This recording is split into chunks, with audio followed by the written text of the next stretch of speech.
this, okay, I got it, yeah.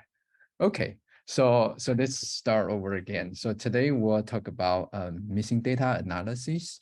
And so here's the outline. So we'll do a little bit of introduction and we talk about what are missing data. So, so in particular, we'll look at sources of missingness and also mechanisms of missing data.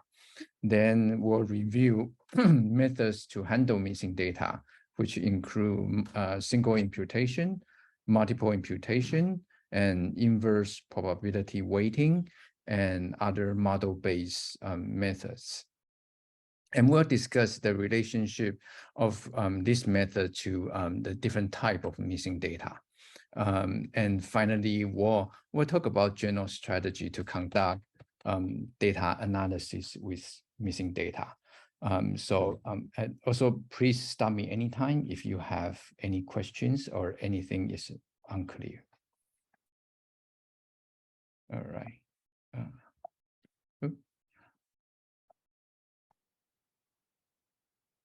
So introduction. So the reason we need to talk about missing data is because missing data happen quite often. Almost in every research study, we'll see some missing data, okay? And ignore missing data or use inappropriate method to handle missing data. So can do a couple of things. The first one is misrepresentation of the target population. And it generally will give bias estimates and also give inaccurate conclusions. Another issue with discarding, so the easiest thing to do is probably just ignore the missing data. So if we discard the cases with missing value, so which means we do complete case analysis, usually this lead to a loss of information, precision, and statistical power. So it's important to properly address missing data and have a clear documentation of the chosen method in the analysis. So this will enhance the transparency and reproducibility of the research. It means that when you write up your research result, it's important to tell people how the missing data were handled and what method were chosen to do.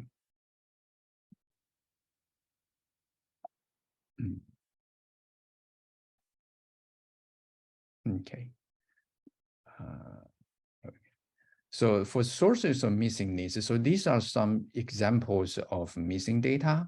The first one is data entry error. So suppose there's a data there, but somehow there's a mistake in the data entry that results in missing data. Okay. And the second one is respondent chooses not to answer a question like, what's your salary? So with some sensitive questions that people may choose not to respond, right? So we can see that the first one, data entry error, maybe is more random.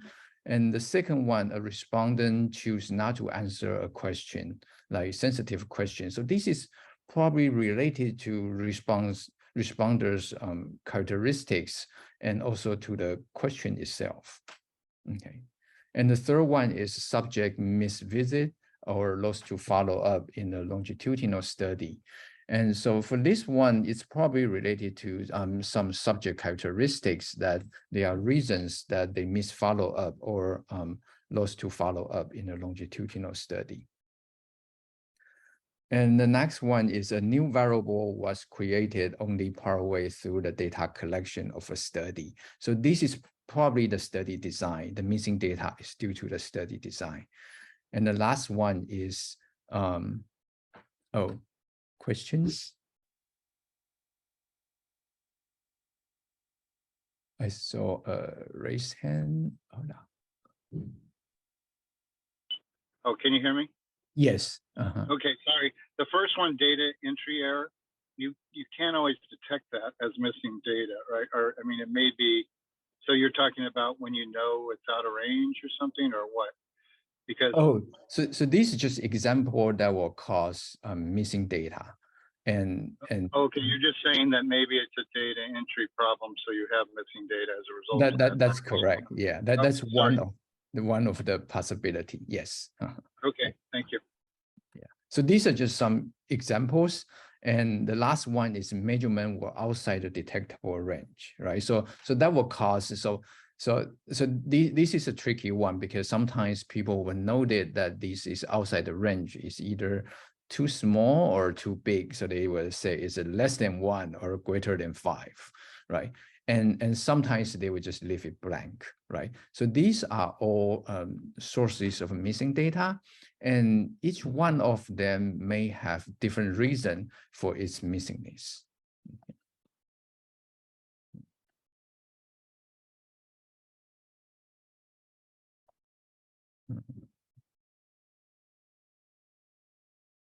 Okay, let me see. Okay, so now we discuss type of missingness and missing data mechanism. The reason we have to do this is because we want to put this missing data problem in the statistical framework. And so this is how we do it. So we put this missing data into 3 types of missing data. The first one is missing complete at random. And the second one is missing at random. The third one is missing not at random. Okay, and so the first one, missing complete at random. So the probability of missingness is the same for all units. So it's independence of the subject's characteristics. And it's like randomly poking a hole in a data set. Okay, so this is missing completed at random. And the second one is missing at random. And it says the probability of missingness in the variable depends only on available information. So which means it only depends on observed data. So that's the definition. And the third one of missing not at random. So the probability of missingness depends on the information that has not been collected. So it's unobserved data. Okay. And so we can look at, so this is the summary of these three kind of missingness. And we define these 3 kind of missingness based on these 2 questions. The first one is, does missingness depend on observed data?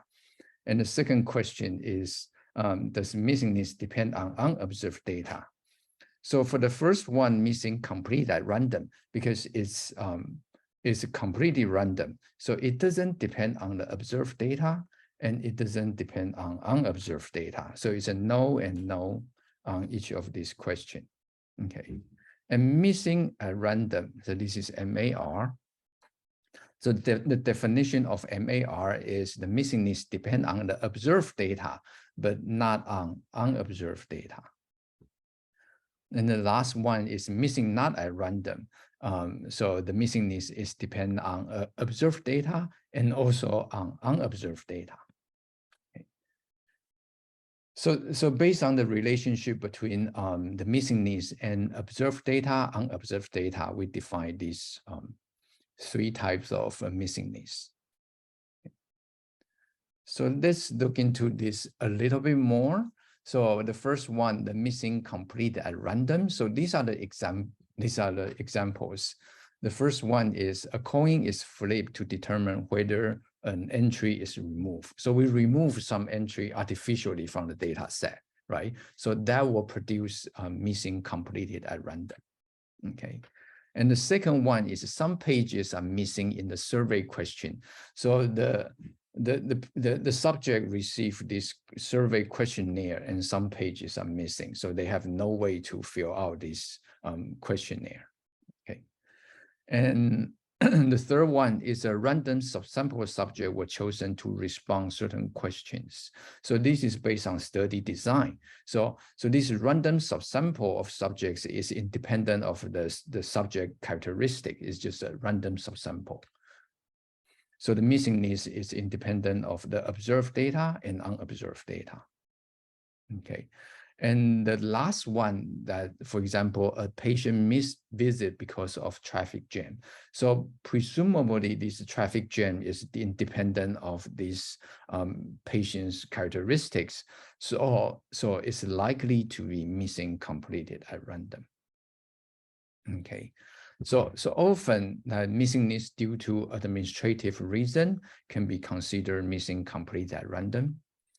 And missing complete at random is the best case scenario, and it's easiest to handle. Okay, and it's easy means that if we just ignore the missingness, there's no effect on the inferences. It gives unbiased estimates, although it may reduce statistical power, right?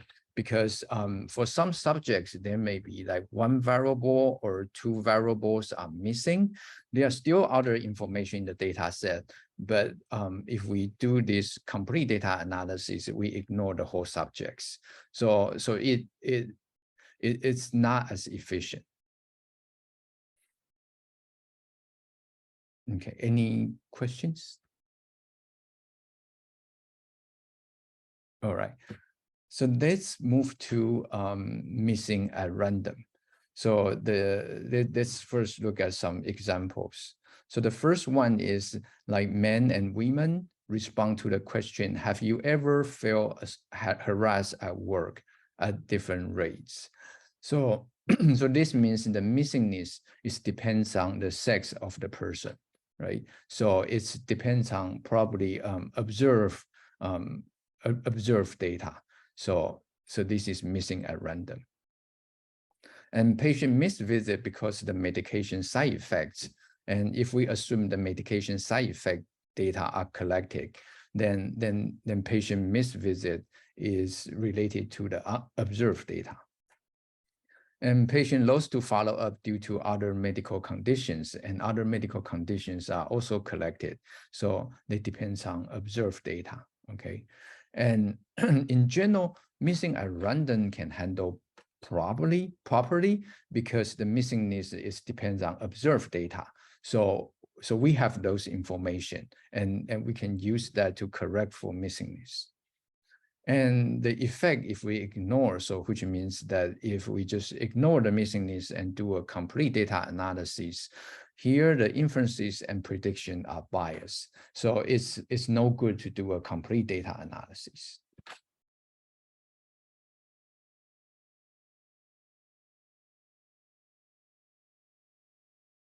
The last missing mechanism is missing not at random. So for example, here in a depression study, severe depressed subjects may be less likely to complete a questionnaire or answer specific question about their depression. So this is the problem that missingness is directly linked to the depression itself, right? And somehow, because they don't answer the question, then the depression variable is missing. Right? And the second one is patient dropped out of study because good or bad outcomes, and which we don't get to measure. So the missingness is directly related to the outcome itself. And the third one is patient missed medication may be less likely to respond to the medication compliance questions. So the medication compliance question is directly related to the compliance itself, right? So this is missing not at random, okay? And in general, missing not at random is very difficult to handle properly because the missingness is related to something that is unobserved, is unknown, okay? And the problem, however, if we ignore missingness, for data with missing not at random, the inferences and prediction can also be biased. All right.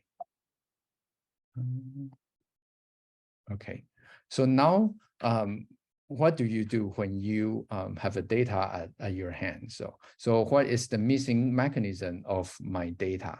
Okay, so the way to assess, so there's a long answer and short answer. The short answer is in general, we don't know. We don't know what's the missing mechanism. Okay, and the long answer is this, that so what we can do is we can try to use data inspection, summary statistics, and domain knowledge to guess about missing data mechanism. We can only guess, okay? So first, with summary statistic, we can compare summary statistic between cases with complete data and those with missing data. Okay, so what does this do? So the first one is that if we observe some relationship between the missingness and observed data, then we can exclude the possibility of missing at random. It's because we say that here the missing not at random is independent of observed data and also independent of unobserved data. So if we observe some relationship between the missingness and observed data, then it's not, then we can exclude the missing complete at random. Okay, and that's all we can do. But we cannot confirm missing complete at random because there's this unknown part we don't know. The missing at random cannot depend on unobserved data. And since unobserved data is unobserved, is unknown, so we cannot ever sure that it is missing.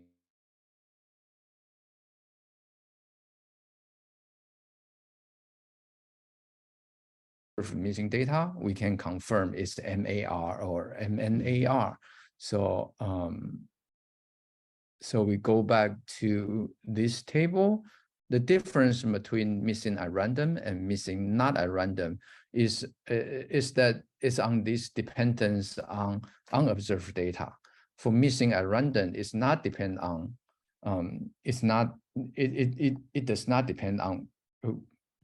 it does not depend on unobserved data. For missing not at random, it depends on unobserved data. So since the unobserved data is unknown, so we don't know.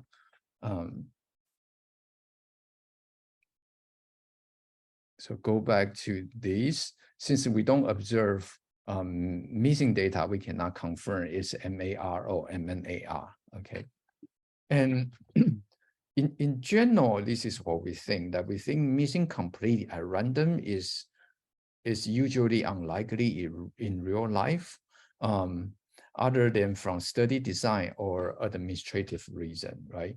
So if it's a clear study design or it's a clear due to the administrative reason, then we know that it's probably missing complete at random. Otherwise, it's unlikely to be missing complete at random, okay? And the true missing mechanism is probably the mix of all three. Any questions, comments?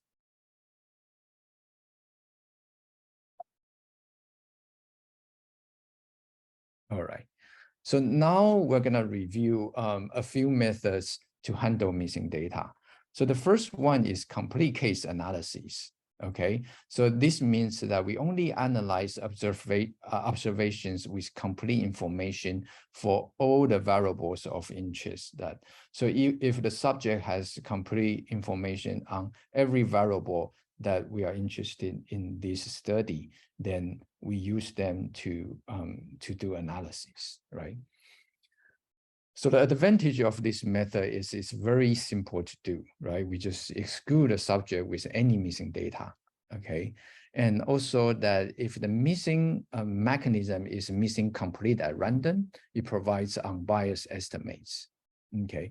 And the problem is that if it's missing at random or it's missing not at random, it can lead to biased estimates. Okay, and the second one is inefficient use of available information, because we exclude subjects that even they have only one variable has missing data, right? So the subject may have other information in the data set. So it's a loss of power if we exclude a subject completely.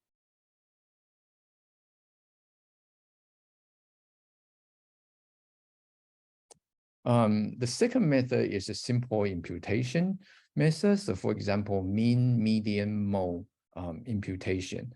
So this means replace the missing value with the mean, median, mode of the observed values of the same variable, right? So for example, a person's age is missing, then we'll calculate the mean age of all the other subjects and replace the missing age with the mean age of other people, right? So the advantage is easy to implement and understand. So very easy to implement, and people know exactly what you do. And so the problem is it doesn't preserve the relationships between variables. So for example, if the age and the study outcome has some relationship, the imputation data itself, the imputed data itself doesn't have this relationship because we just take the average of age. And it generally leads to biased parameter estimates, and imputed the same value for all missing data. It underestimates the variance in the data set, okay?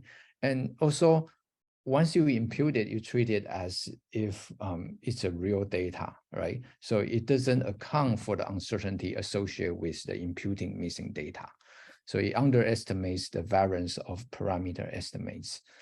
So in general, this is not a good method. It leads to bias estimator. It leads to biased parameter estimates. It underestimates the variance in the data set and also underestimate the variance of parameter estimates.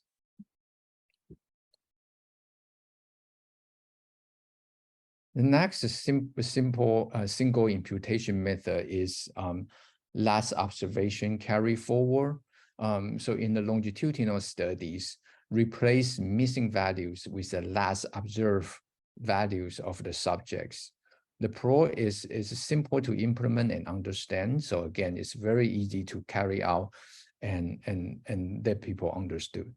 And the second one is, again, it doesn't preserve the relationship between variables, generally lead to biased parameter estimates.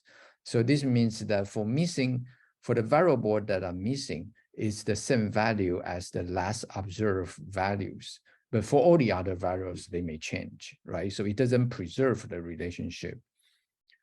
And it also assumes no change from the last value. It probably underestimates the variance of the data set.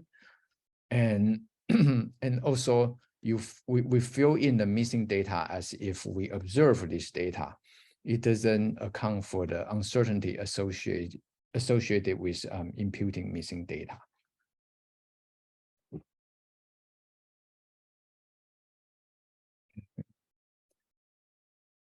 The third method, again, is a single imputation with regression imputation. So what does this mean? This means estimate missing value using a regression model, where the variable of missing data is dependent variable and other variable in the data set serve as independent variable. So we try to predict, use other variable to predict what's the possible value of the missing data. Okay, so the advantage is it actually makes use of the relationship between variables in the data set. Okay, and it can provide unbiased estimates if it's missing at random. Okay, so this is a little bit better than the previous methods, and provide accurate imputation, more accurate imputation compared to the mean, median, mode imputation or last observation carry forward. Okay, and the problem is it assumed that so it has to assume the regression model is correctly specified. So this is generally not such a big problem because we have to use the model anyway. And the second one is a bigger problem, is that it doesn't account for the uncertainty associated with imputing missing data. So which means we analyze the data as if we observe these imputed data. Okay, so if we use this method to analyze missing data, it underestimates the variance of the parameter estimates. So if it's a MAR, missing at random, it gives us unbiased estimates, but still it underestimates the variance of the parameter estimates. Okay, and similarly that people use this, for example, k nearest neighbors. Okay, so to do single imputation. So this means replace missing value with the value from the nearest neighbor in the data set. okay? And based on the distance metric calculated, use other variables. So the advantage is it may use the relationship between variables in the data set, and it can provide unbiased estimate if it's a missing at random, okay? Also, it does not need to assume parametric relationship between variable. So this is a difference between the regression imputation. It usually assume parametric model, and the k-nearest neighbor method is it's slightly better that it's a non-parametric. It doesn't assume the model. And the problem is computationally, it's a little bit more intensive. And the choices of the distance metric and number of neighbors can impact the imputation result. So there's some uncertainty around here. And it doesn't account for the uncertainty associated with imputing missing data. So this is a general problem for the single imputation methods, that you impute one variable to fill in the missing value, and you analyze as if the missing value is observed.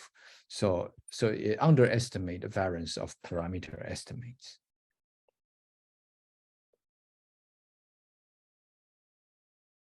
Okay. The next method is multiple imputation. I think a lot of people know about multiple imputation. So this goes like this. So first, we have this original data set with some missing data. So that's the cross here in the missing data. Then there's this imputation model. So we impute this missing data many times. So we imputed missing data, and we have a set of complete data set, right? So maybe 5 or 10 complete data. So we impute like multiple times. For each complete data, we use analysis model to estimate, to derive the estimates with the variance, okay? And so they say if we have 10 sets of complete data, then here we also have 10 sets of estimates and 10 sets of variances. Then we combine the estimates and variances together using Rubin's rule, and to obtain these final estimates and final variance. So this is how it goes, okay? And so these are steps: identify missing data, the first step, and choose an imputation methods, okay, or imputation model. For example, so there are several there's several the model that you can choose. The first one is multiple imputation by chain equations, or fully conditional specification, or Bayesian methods, that they just choose one of them as your imputation method and carry out the imputation. And this allows us to create multiple imputed data set. Typically, like 5 to 10 data set will be sufficient. And analyze each imputed data, okay, separately. So for example, with this analysis model, so with whatever model you have, for example, linear regression, logistic regression, and since right now that within each imputed data set is complete data, so it's very easy to analyze. And step 5 is combine result, use Rubin's rule, and finally report results. Okay. So the advantage, okay, so the first one is it can provide unbiased estimates if it's MAR, right? So only if the data is MAR, actually also if it's MCAR, the missing complete at random, that we can get unbiased estimates. So I see in chat, okay. Oh, will I be summarize Rubin's rule? Not on these slides, but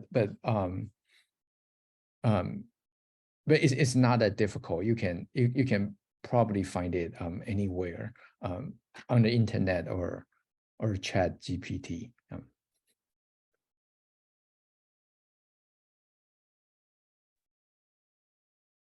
Hey, Chi-Hong, sorry to interrupt you, but raised hand. Oh, okay. Sabina Conrad. Okay. Hi, sorry. This brings us more back to the single imputation. And I had a question right at the very first one with the mean, median, and mode. You mentioned the example where you are would impute the average, let's say, of the column, like of the age. But I'm thinking I have a depression measure and 8 items have been filled out of the 9 items.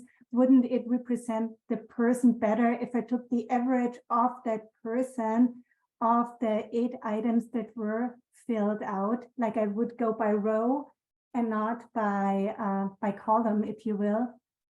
Oh, I see. So that's good. So that's probably closer to regression imputation. So which means you use this person's other information, right? The same Okay. person, and to impute the variable. Yeah. And even if it's just like doing a simple mean across their previous value, it would fall under this category. Right, it probably for this more Okay. like a regression imputation or some kind of like last observation carry forward, although it's not last observation, it's other, you carry from other observations. Okay, but it still obviously comes with all the problems that you've mentioned. That's correct. Yeah. So still have some underestimation problem. That's a very good question. So a lot of questionnaire or instruments, they have their default way of telling people how to do imputation, and they probably validated that it's okay that if you do that, you still get a reasonable result, right? So if they have some statement or some instruction about how to impute the missing data, and probably just use whatever they recommend. Yeah. Oh, thank you.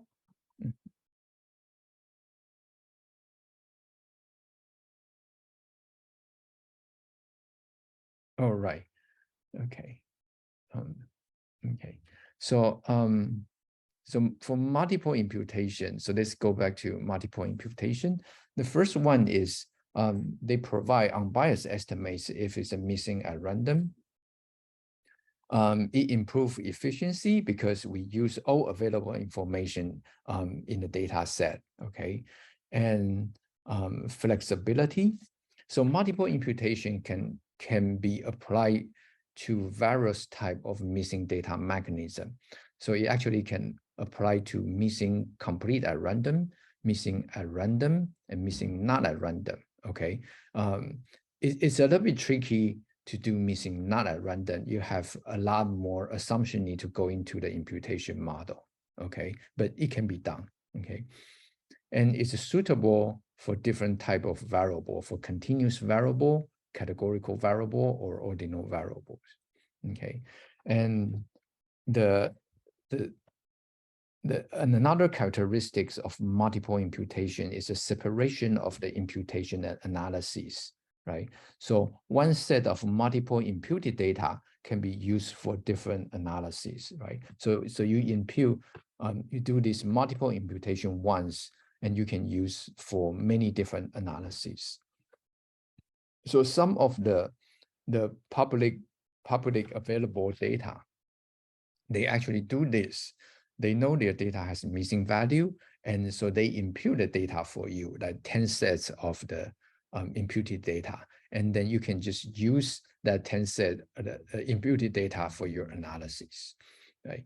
So that way everybody will use the same imputation to carry out the analysis.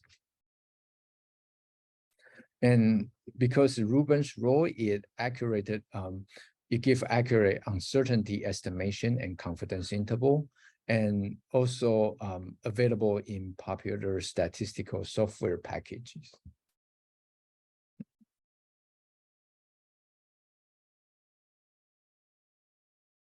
So the disadvantage is a regular multiple imputation relies on certain assumption. So the most general one relies on the assumption of missing at random. Okay, and multiple imputation cannot fully recover information loss due to missing data, especially if there's a large proportion of data is missing, or when data is missing not at random. So which means that if the missing is related to the unobserved data, then generally multiple imputation cannot recover for all the information. And it can be computational intensive, okay? Because you have to impute the data multiple times and analyze the data multiple times.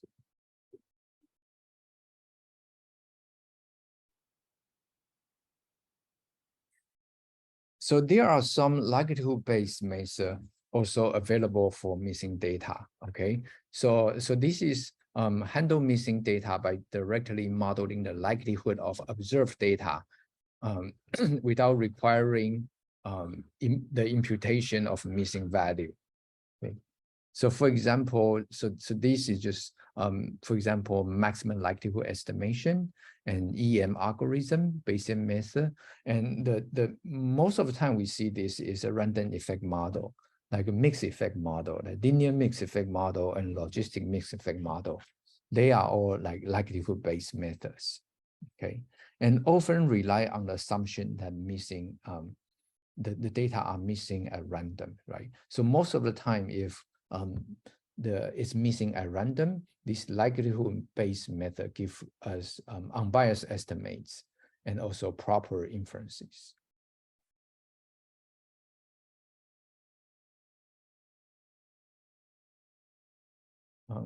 Another popular method in handling missing data is inverse probability weighting.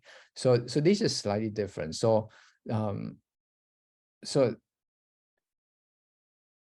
this one is assign weights to observe data based on the probability being observed and adjusted for the bias introduced by the missing value. So what does this do is the first, you model the missing data instead of the model the outcome here, you model the missing data mechanism. For example, you use a logistic regression with the outcome variable as an indicator whether the data point is observed or missing, right? So you use a logistic regression to model the missing data mechanism. And then based on this logistic regression, we can calculate the inverse probability weights. So we can calculate the probability of missing and then derive the inverse probability weights and apply the weight in the analysis and perform the weighted analysis.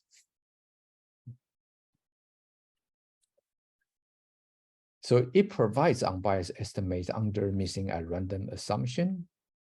And again, that they have a separation of outcome model and missing mechanism model. So these allow us to incorporate some additional variables that's related to the missing, but not in the analysis model. So which can help improve the missing at random assumption. So this means that maybe there's a very limited variable in the analysis model. However, for the missing model, you can incorporate a lot more different variables. So it can apply to a variety of the statistical model, and it's relatively straightforward to implement in most of the softwares. Okay, and this method can be sensitive to extreme weights because we do the inverse probability weighting. So if the probability is very small, then it gives very high weights, which can result in high variability and inefficient estimates. So this is the extreme weight is something that we need to be careful in applying inverse probability weighting.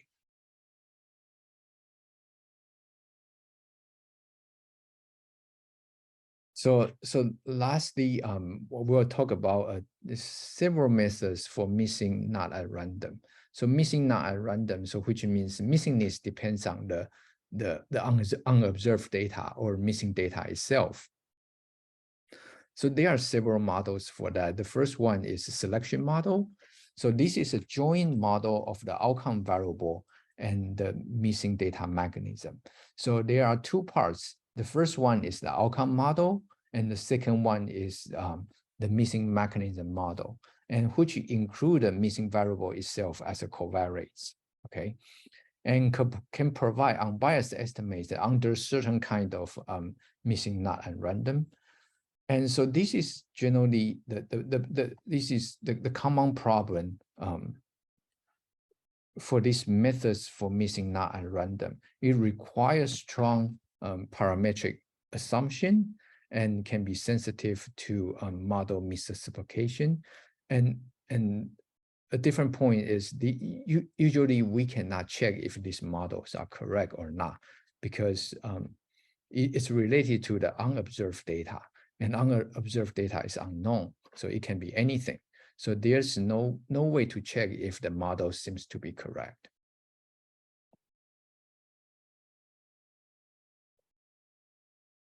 So the second one is the pattern mixture model. So, so what does this do is it separate the model, the data into distinct patterns based on the missing data structure. For example, those to follow up at 1 year, 2 years, 3 years. So you put data into different patterns, and you model each pattern separately. So there is an outcome model for subject loss to follow at 1 year, and a different model at 2 years, and another model at 3 years, okay? And combine the result to obtain the overall estimates. And the choices of pattern can be arbitrary and complex to implement. So this is the arbitrary part. How do you put the data into different patterns? So that's a little bit arbitrary, right? So this is one example of this pattern mixture model, right? So we impute missingness, okay, and use multiple imputation in the intervention arm, assuming that they follow the same pattern as the observed data in the control arm, right? So this means that we put the data into three patterns. Okay, so this is the first one is in the treatment arm, no missing, and the second one is in the treatment arm but with missing, and the third one is the control arm. So there's 3 patterns, and the model for the treatment arm with no missing, it has a treatment effect. However, the model for the other 2, there's no treatment effect because we assume that treatment arm with a missing outcome, they are the same as the control arm, right? So this says that for different pattern, there are different models. And so that's the pattern mixture models.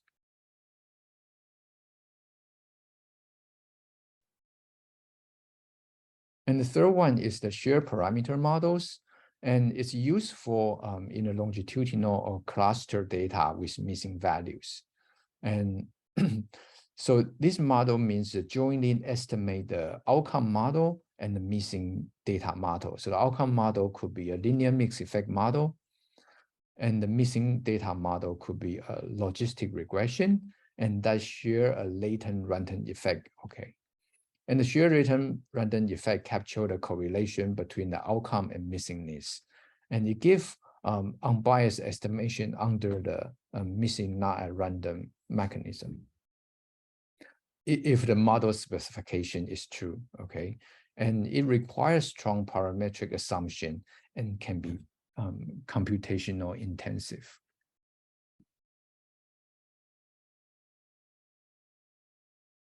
Okay, so these are the missing data methods. So I see a chat. Hold on.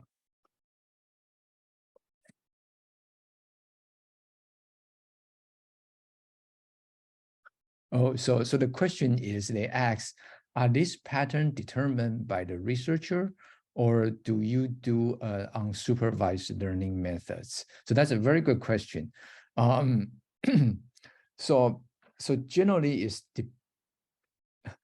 so generally this depends on the researchers that they they somehow feel that these different patterns belong together.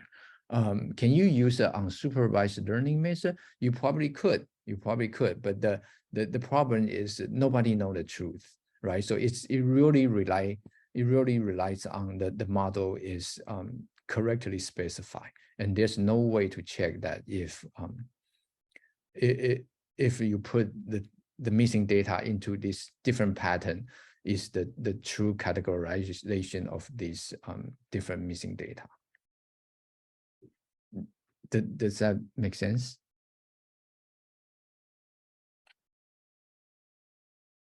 Okay, very good. All right, so so let's go to the general analytic strategy. Okay. So general, when we encounter missing data, what do we do? The first is explore the extent and patterns of missing data use summary table, right? So the first you summarize what's the situation of this missing data and how much missing data there is. And assess missing data mechanism, use data inspection, summary statistic, and domain knowledge, okay? And choose an appropriate method. Okay, so here I said choose an appropriate methods. It actually means most of the time, the main analysis, you specify it, will assume this is missing at random. It is because that missing complete at random is generally unlikely, and missing at random and missing not at random is more realistic. That missing is related to some characteristic of the subject, is either observed or unobserved. Okay. And methods with missing at random, so which means the multiple imputation, linear mixed effect model, inverse probability weighting methods are generally more robust. So which means that if this missing mechanism is true, we can verify if the outcome model is the true model. Okay, and they are more robust, which also means that if you use any method to analyze the data, they probably give you very similar answers. And method with missing not at random rely heavily on the model assumption of the relationship between outcome and unobserved, right? So this is tricky because this is unknown, and often that because you rely heavily on these models, for different model probably give you like very different answers. Okay, so generally we use a method that assume missing at random in the main analysis. However, it's encouraged to conduct sensitivity analysis. So for example, considering likely missing not at random analysis to see if the conclusion still holds, right? So because the missing, most of the time missing data is unknown. So we can go with what we think is most likely, or we can handle the best, which is missing at random, but then we still conduct sensitivity analysis to make sure that with certain modeling and missing assumption, when it's missing not at random, the conclusion still holds. So that's all I have for today. Any questions, comments?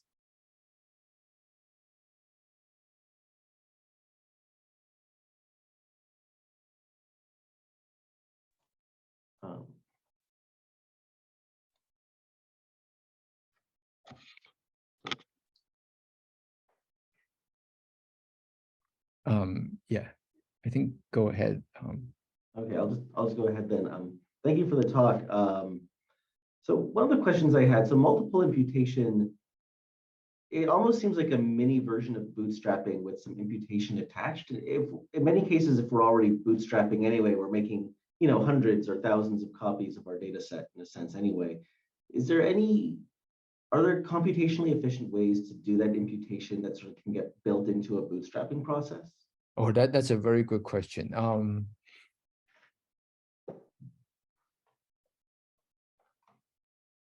That's a very good question. I don't know. I suspect that when you do bootstrap, and then you just do the imputation on each bootstrap, and then combine them. The problem is when you combine, you have to so the regular in the regular analysis, you combine the bootstrap, you don't take into the uncertainty. We don't really take the uncertainty into account. So here you probably need to take the uncertainty into account. But I think it's possible, but I have to look into it. But that's a very good question. Yeah. I look forward to the answer if I can email you offline about it. Okay, that would be great. Yeah, I'll do it a bit digging to Thank see if people have done that. Yeah. Thank you.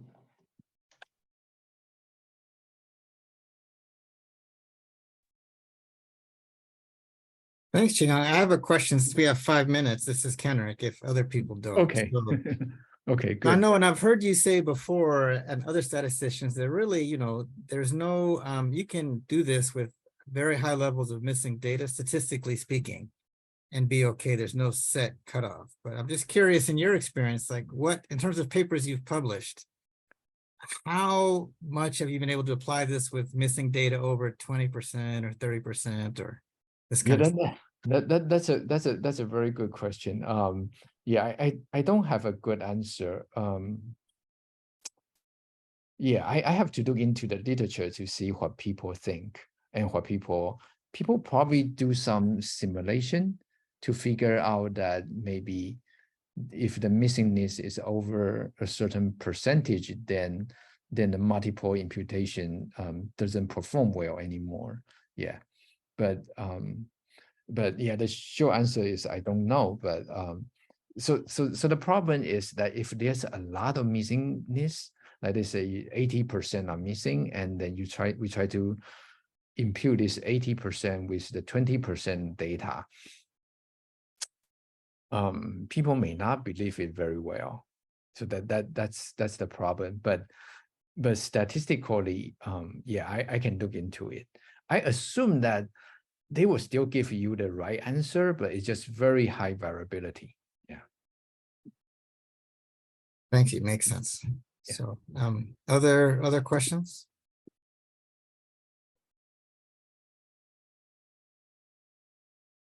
If not, then just wanted to really thank you, Chi-Hong, for taking your time to give this talk. You see, it was fairly well attended, or very well attended. And please, everyone, fill out the evaluation so we can use that to give back to Chi-Hong. But appreciate it. It's always learning. We're always learning so much from you, and thank you so much. All right. Thank you. Thanks, everyone. Take care, everybody. Have a good afternoon.